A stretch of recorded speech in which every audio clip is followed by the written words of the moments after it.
Guard against the acquisition of unwarranted influence, whether sought or unsought, by the military-industrial complex.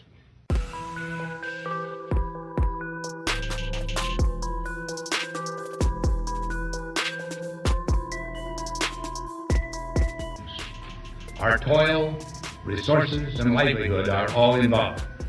So is the very structure of our society. The potential for the disastrous rise of misplaced power exists and will persist. We must never let the weight of this combination endanger our liberties or democratic processes. We should take nothing for granted. Only an alert and knowledgeable citizenry can compel the proper meshing of the huge industrial and military machinery of defense with our peaceful methods and goals. And good welcome, everyone. Hello, Patrick Berge. My name is Jason Funes. We'll stop that right now here. I got something that we'll play Jason in just a moment here, folks. But anyway, I'd like to welcome everyone to the broadcast tonight. I don't see that it's playing properly on on YouTube. Excuse me, I haven't streamed on YouTube in a while. I'm broadcasting this also on freedomstream.tv. It is broadcasting there right now, I see, quite successfully. Pardon me, folks. I'm actually trying to quit smoking. Some crap's coming up now because it's like lacking smoke. So, at any rate, nope. So back in December 30th, actually. Wow, wonderful. My birthday. It was a great birthday present. Somebody, I don't know who could have done that, but somebody put a community guideline strike against me for a copyright violation of my video where I played me being interviewed by Alex Jones on InfoWars. So somehow I got a content violation, a copyright violation by InfoWars. I wonder who could have done that, because InfoWars, aren't they supposed to be like all this, open transparency? Why would they care if I played a video of me on InfoWars? I don't know, but apparently somebody there, it would appear, didn't like that. But anyway, you can watch this tonight on, you can watch this and a lot more stuff on freedomstream.tv. I do have my book available on freedomstream.tv. It's called Victim of the Swamp. I have them both signed and unsigned, and that's how we support everything here. That's how we support what we're trying to do. We're getting cases into the court system, getting my affidavit and the work that I did for the Department of Defense, which is now being used against us, by the same type of people that I'm going to talk about, show you right now. But again, that is hugely helpful. Got rent about $450, $415 plus tax a month here at the beautiful Dump Towers in Newport Richey, where I'm able to operate out of, operate with my books, get my books out. We've got Operation Shadowgate, my forthcoming book, which is set to be released on Memorial Day. So May 31st, everything's looking good for that. I've been hunkered down working on it. It's over 300 pages right now. And what I did today, very cool, is I got the web developers working on, by next week, anybody who's already done a pre-order on Operation Shadowgate, either the 2-book set or the book by itself, will be able to, if they've already purchased it, if they've already done a pre-order, you'll be able to go back into your account and add 140 characters that will be included into the book, along with your first and last name. You can only do it if you do this with full attribution. It's got to match the number on your credit card. But if you want to actually kind of put a little time capsule here, in a time in our nation where Twitter and Facebook are deleting everything, this is a way to kind of make it delete proof from Mr. Zuckerberg, and kind of tell people in the future who may read this book, because I really think it's going to be a historic book. I really do. It's just absolutely amazing how this is coming out. And so I got another couple weeks that I'm going to get this knocked off. and get it all cleaned up, get it edited professionally. And within a few days, you'll be able to go, like I said, if you've already ordered, you'll be able to go back into your account and add your 140 characters of comments to what you think about what's going on in as it relates to everything Shadowgate. And if you and then if you place an order, a new order, you'll be able to. It'll actually pop up right when you're placing your new order, right? So very cool stuff there. So let me get into this, right? So I got to tell you, I'm not going to go over another little piece of crap. His name's Jonathan Riches. He's actually the sergeant of arms, sergeant in arms for Born to Ride for 45, which is the founder of that actually was a friend of mine. I'm really surprised to see all this happening. I really don't know what's going on with George. I've ridden with George we put thousands of miles on our bikes, traveling all over the state of Florida to support President Trump in 2018 and some other candidates. Some of the candidates, Matt Gaetz, I helped him, I supported him, rode with George. But then things started to come to light shortly after that showed me that some of these people weren't very honorable. So George brings on, after I left, some new guy comes in, and his name's Jonathan Riches. Doesn't have a motorcycle, so I'm not entirely sure why he's wearing a biker's cut that says Born to Ride for 45. But anyway, Jonathan Riches comes out. He's tied into a lot of campaigns, right? So I got this guy's number. I'm not going to go into any more detail in it right now because we've actually got some interesting stuff going on with this guy. What a nut job. But actually, he's kind of he's highly representative of a surprisingly a scary number of really morally broken and bankrupt IIA assets. IIA is Interactive Internet Activities. Now, the Department of Defense has since modified the nomenclature to, I think, MISO, and now it's something else. But I like sticking with IIA. It kind of rolls off my tongue, and I helped pioneer it, right? So what we have is, so this guy, who's actually not even going to go, we're going to stick to Funes tonight, but I wanted to pop this up right now to kind of show you what we are dealing with here a bit. Here, let me actually bring that over. I did not bring it over because it was too late to do. Where are we at? There we are. So let me bring this into there. All right. So this is from this is a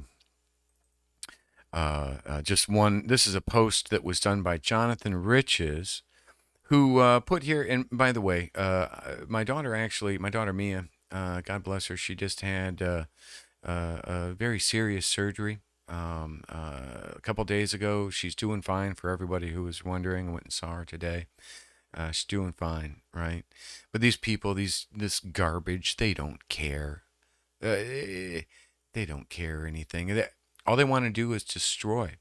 And I think that's a large part of the problem we have. I think like there are a lot of journalists. I'll go into that a little bit with what's going on here, but I think a lot of journalists are afraid of these people because if you go against them, they will just release all unholy hell on you. They will lie. Okay, so this guy says a former babysitter that babysit Patrick Berge's daughter, Mia Berge, claims she witnessed Berge molesting his daughter when she was 10 years old. Oh my God. He then cites YC News Network, which is where he actually literally created his own article to reference. And then it's probably freaking Funes. And then says this information has been passed over to the Pasco County Sheriff's Office for investigation. Well, it wasn't. It's not going to pass that over because none of that even happened. None of that ever happened. There's apparently a tweet that says, "Hello, my name is removed. I have some disturbing information about Patrick Berge. I used to babysit his daughter Mia when she was 10 years old. I witnessed Patrick molest his own daughter in his house. I walked in on Patrick's bedroom. Patrick told me if I told anyone he would kill me. I'm not afraid, so I'm speaking out now. I'll tell you more about it. Call me 727. Oop, no number, right? Well, it's kind of funny, you know. It's if you couldn't laugh, you'd have to cry, right? But what they're doing is they're proving my point. They're showing you exactly what disgusting, vile human beings they are. This guy is the sergeant at arms for Roger Stone's security. This guy is a sergeant of arms for General Flynn's security. Nobody seems to care about that. But I can sure show you a couple things here that should make you want to care. Let's give you a quick example here. Here's an example. Well, you know, I was actually overseas in Afghanistan when my daughter turned 10. She's 20 now. So I have a pretty good alibi called passports. And here's an even better alibi. I'm kind of wondering, let me shrink. Oh, this is like too big here. I'm kind of wondering exactly. Let me shrink this down. Sorry, guys. There we go. All right, isn't that cute? This is apparently from the person I was molesting. And she wrote this. Oh, look, it was the same time that I was molesting her. So what did she say here while I'm like molesting her? Dear Daddy, thank you for helping me with my science project. I am totally going to get an A+. I'm kind of sad that you're going away. But I know we will get to see you every few months. It's hard for me to read this. It really is. Because she sent it to me when I was in Iraq, actually. But I still get to see you every few months. I will still miss you so much. But every time you go away, you always say, be Daddy's big girl. Well, I love you so much. Love Mia. So, apparently, people. So I'm going to move on from him. I think we can all pretty much agree that he's just a fucking scumbag. Oh, beyond scumbag. He's literally spent years in prison for wire fraud. This is a disgusting person. How he's a sergeant of arms in a motorcycle gang he doesn't even have a fucking bike is beyond me. Scratch your head on that one. Kind of looks suspicious, though, because I've been kind of calling these people out. See, all these people are connected to the same people that Millie Weaver was exposing in Shadowgate, in Shadowgate 2, in PSYOP the Steel. Enrique, we won't even go into him right now, but that's an amazing chapter in my new book. But so let me bring this down here.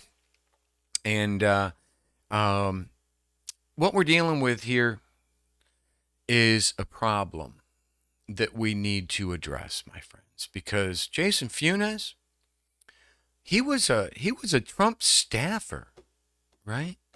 Now, everybody who's really involved in anything with DC knows that there were some bad people in Trump's group. It doesn't mean that Trump was bad at all. We couldn't get the information to him. He had these really corrupt handlers that, Mike Cernovich said early in like April of 2017, right after Trump was sworn in, that he had blackmail on a bunch of Trump staffers. And I'm figuring they kind of probably used it a lot. So you end up when you got a situation like that where you've got some of these bad apples, and they were there, but all these people were there before Trump, but then they put him into his organization, into his orbit. Trump's got a freaking country to run. He can't micromanage all these things, but these freaking scumbags like Mike Cernovich, they just have other plans for our democratic republic. They don't think that people are capable of choosing their own elections, so they like to influence these elections using extortion, blackmail, and different things like that, right? So here's a good example right here. And by the way, digging into Jonathan Riches, he's been tied to all sorts of campaigns, right? And you're gonna find he kind of made a mistake, right? When he sent me this,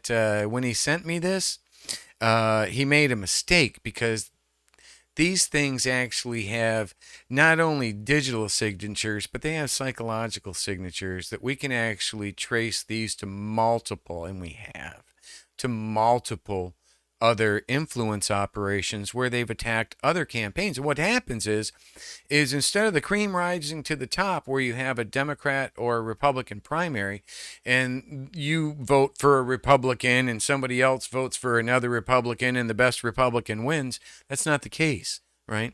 The case is that our whole system, and this has been going on, I believe, for so long, that a huge portion of our electorate is really in place because of morally bankrupt social media psychological warfare, weaponized and funded the research, which in a lot of cases, at least if they use the shadow net, which we made commercially, when I was done with the work developing it in Iraq for the Department of Defense to use against our enemies, when I got done with that and came back, General Jones and Dynology trademarked it and sold it commercially, right?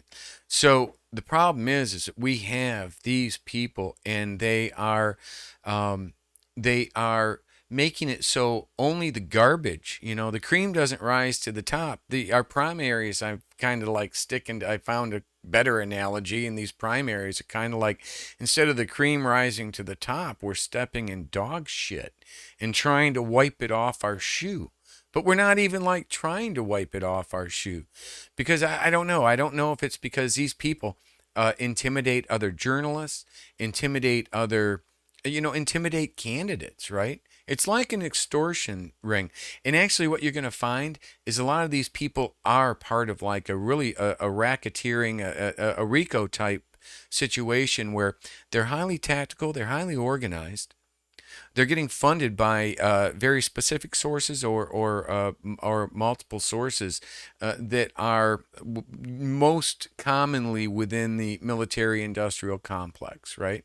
So you got these retired generals, you got these pieces of crap like over at the Lincoln Project that are all prior contractors, IIA contractors. Actually, Lincoln Project, most of those guys were Lincoln Group. And they were part of the TRWI program, which actually became IIA after the government shut it down for being so corrupted. TRWI was a trans-regional web initiative, right? Something I was actually helped kind of work on. And I came in right after that, though. You know who else worked with Lincoln Group on that? Laura Logan's husband, right? Funny how these things work out. All these journalists seem to be my former fucking colleagues. Don't you love it? Nothing to see here, folks. Move along. Nothing to see here. But what we got here is we got this guy Jason Funes. He's literally, if I understand correctly, he's from Tyson's Corner. He lived there for a while, which is where Dynology is, right? That's the heart of the military-industrial complex just outside of D.C. So Tyson's Corner, he lived there. He apparently engaged like Millie and Gavin right after the '06 event when we had teamed up with Rudy and we were over at the Willard. Gavin, Millie, myself, and we were working with Rudy and a couple other people, a very tight group we had, and we were trying to put the videos together and make sense of what was going on. I was actually not really too much involved with that.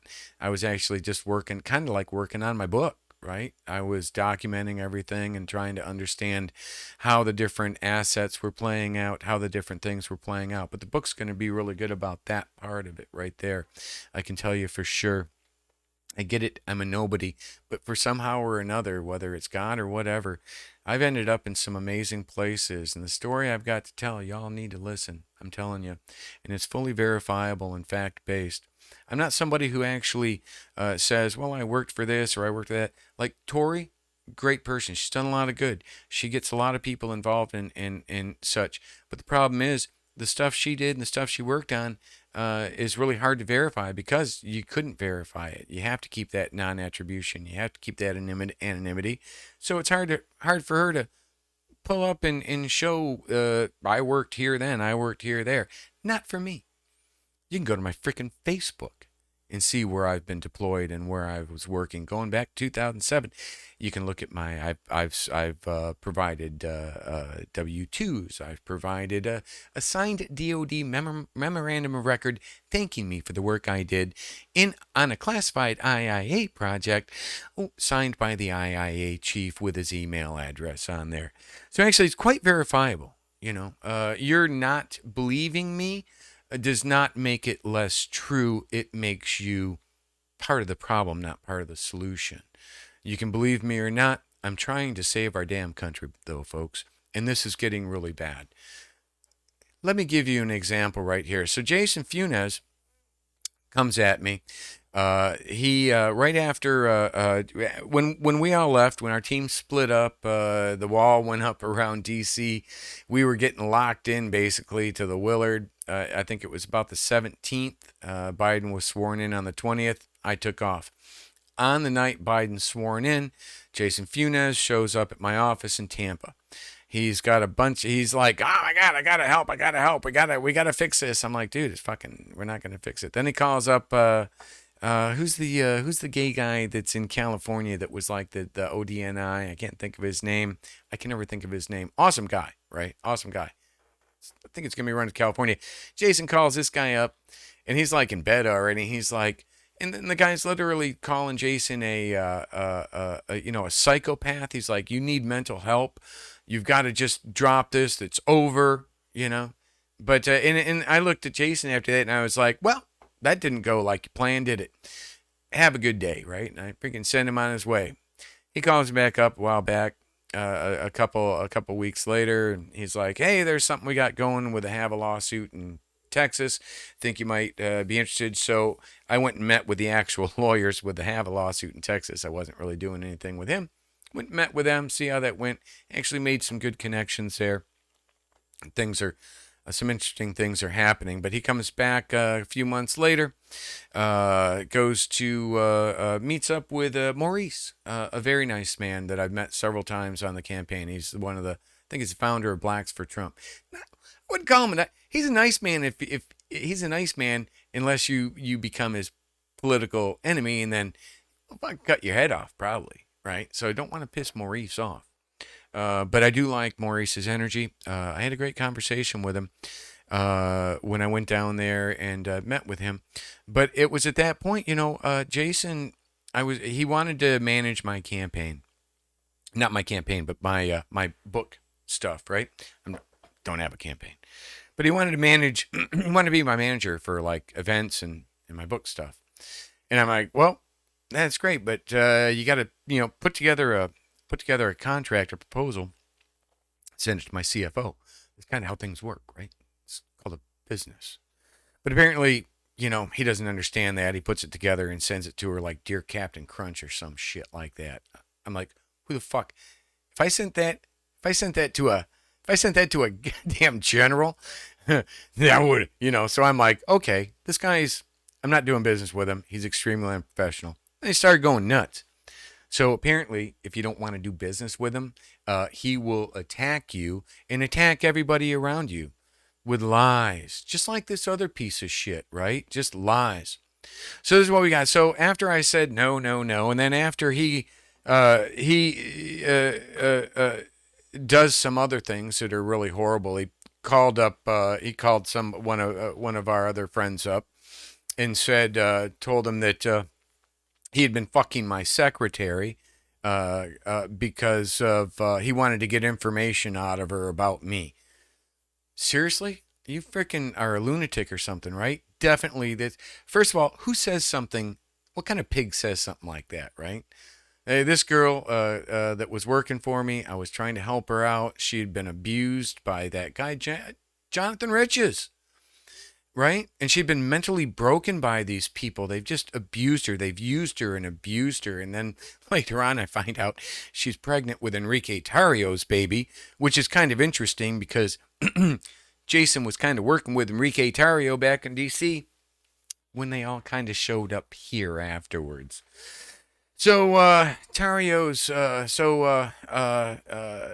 he says he's fucking Kristen, which would be kind of gross because she's pregnant with Tario's baby. I'm kind of believing her when she said he didn't. He also said the same thing. He started the same lies about who was it? Anna Kate, beautiful young lady, good Christian woman.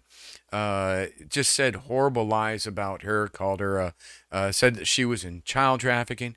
This guy's freaking mental, right? But he's actually held a senior position.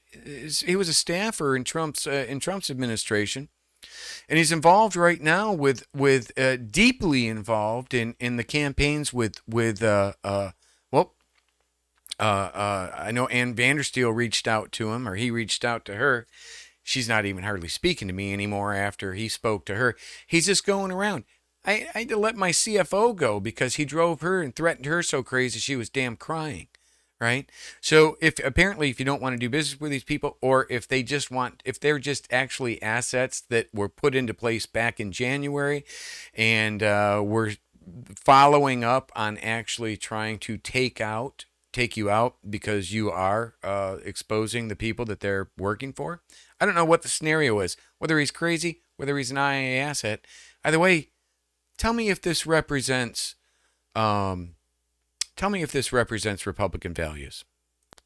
Hello, Patrick Berge. My name is Jason Funes, Funes from Sarasota, Florida. I'm leaving this voicemail with you, sir, because in a courtroom of law, there's two parties that need to consent into a voicemail or any court or any recording being used in a courtroom of law. I give you permission to use it. All right, so he gave me permission to use that. First saved message. Hey, Patrick. Good morning, sir. I'm calling you to be a sarcastic asshole to your face and read you the text messages that you sent to me. It's just, be upfront with me. I want you to give me a good reason to trust you, that you're not the pedophile that they have accused you of.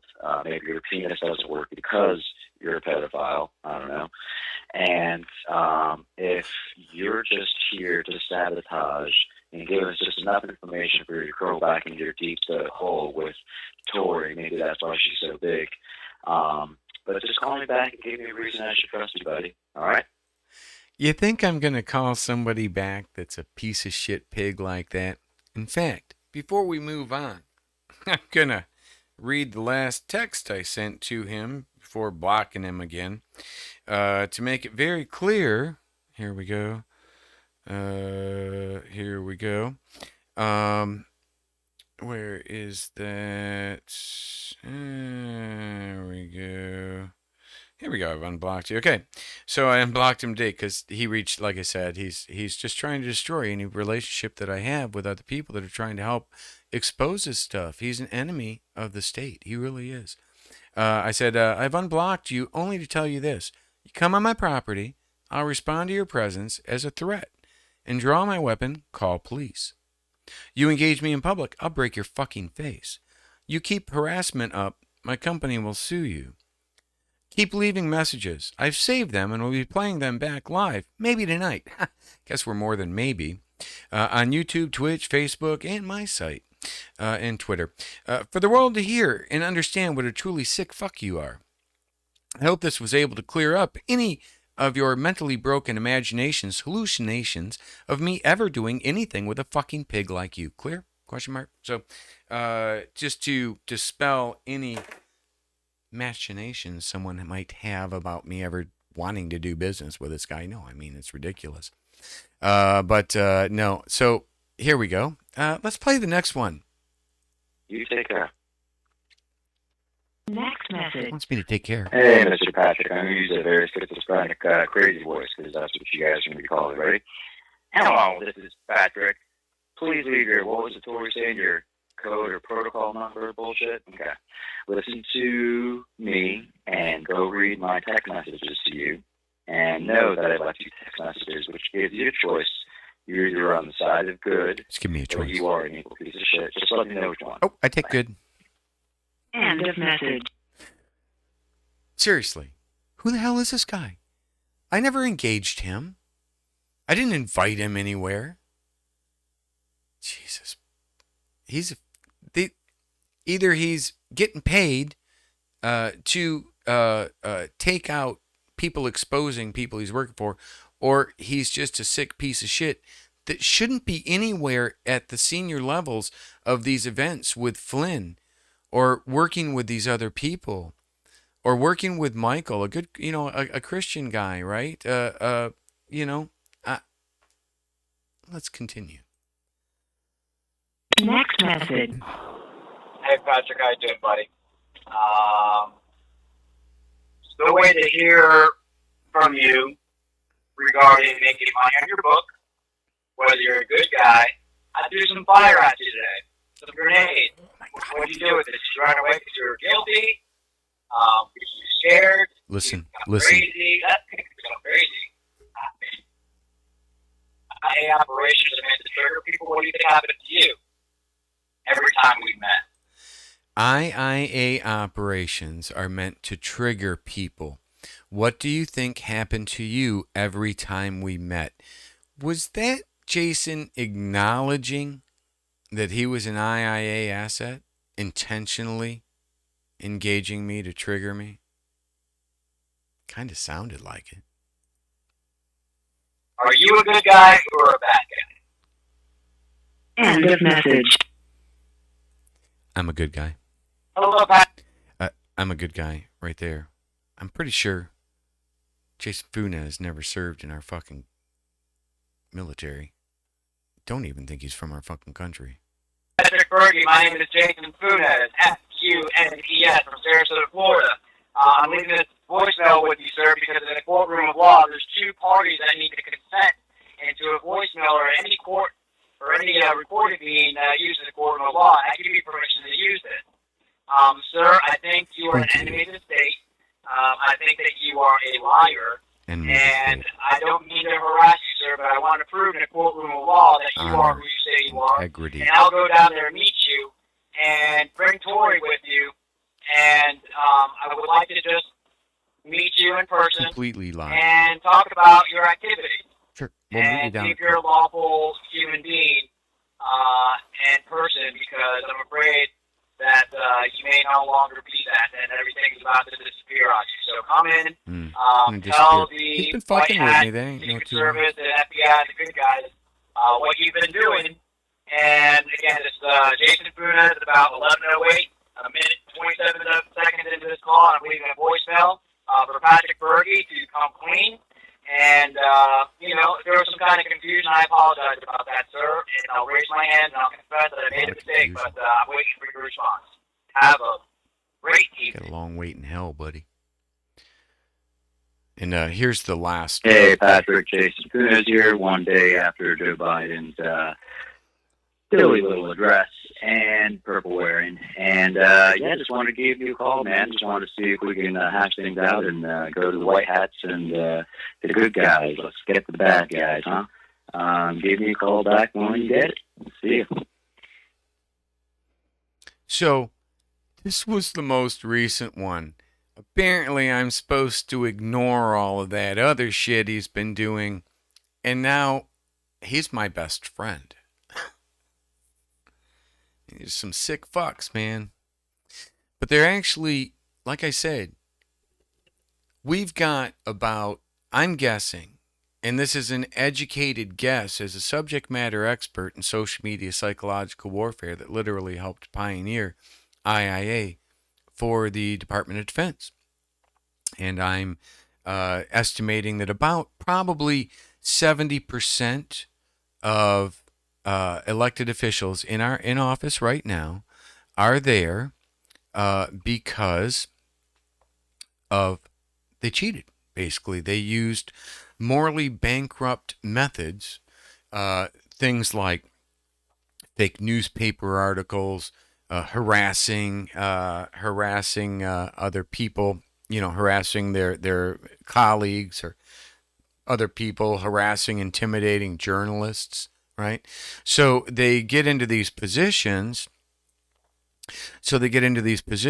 And they really do, they can do a lot of damage, right? And then if you've got 70% of those people if you've got about 70% of those people in office now and we don't do anything, then it's a pretty safe bet that within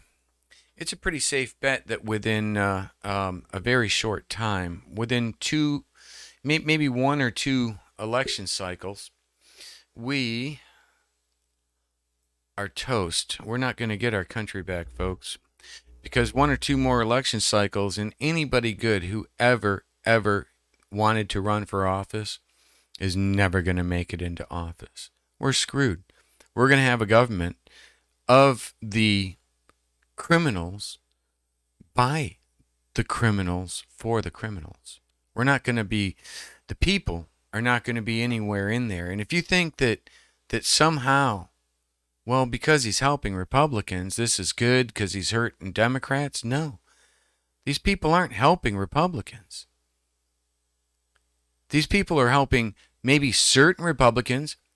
One of the most interesting, I'm going to close this up pretty quick, and if you noticed, I put my IIA, the memorandum that was, it's not classified, it was given to me as a letter of recommendation back in by the IIA chief. Feel free to read that. I'm not going to read it off here, but it says everything that I said, and you can actually verify it with these people, right? And if you can verify that, and you're listening to what I'm saying, and you don't do something, we're screwed, my friends. I can't do it by myself. I'm literally doing this by myself. These people are having an impact. Sales, subscriptions on my website are going down. Sales of my book dropped down tremendously between Jonathan Riches and Jason Funes contacting all that. No, I mean, it has an impact. You want them to win? You want me to fucking shut down? You want me to just shut the fuck up and go away? Just let these people keep doing it. Let these people say these things about my beautiful daughter. And you're going to end up with their candidates running our government. And what's that going to end up with us with? Again, we need to reach out to these people. I don't know if General Flynn knows anything about Jason Funes. He probably doesn't. I don't know if General Flynn or Roger Stone knows anything about Jonathan Riches. I'm pretty sure Stone, I know Stone knows about Jonathan Riches, right? Who attacked us after Shadowgate when Millie Weaver was arrested uploading Shadowgate. These people are all connected to the same people that attacked us during Shadowgate. If y'all think that's just a coincidence, again, I can't help you, and our country's going to be fucked, right? So, again, I don't say this the most artfully probably than anybody else of everybody, but I say it sincerely and with honor and integrity.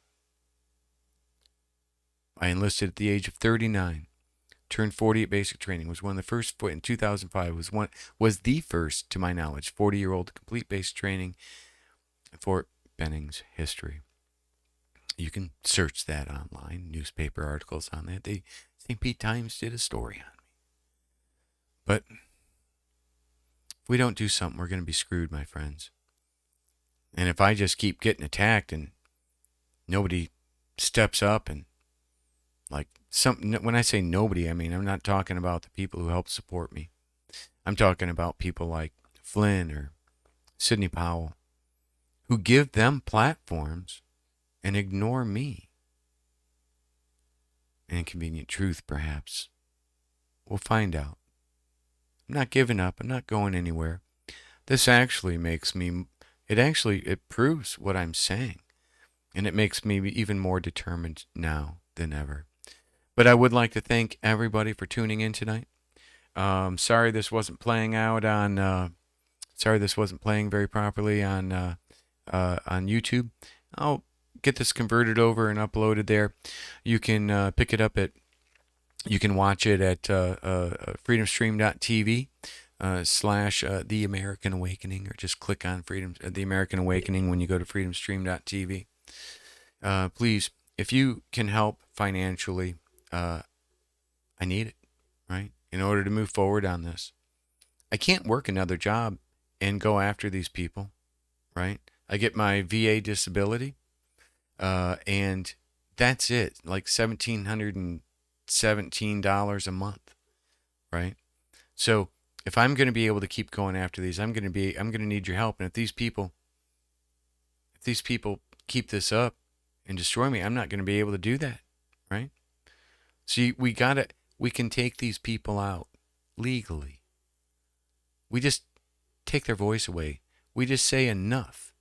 We say, we don't want you part of our party. Go over to the Democrats or whatever the hell you want to do. But you're going to have no part of our party until our leadership steps up and says that. My friends, we are all completely screwed. Go a little closing out music with us here. But thank you again, everyone. Good night, and God bless.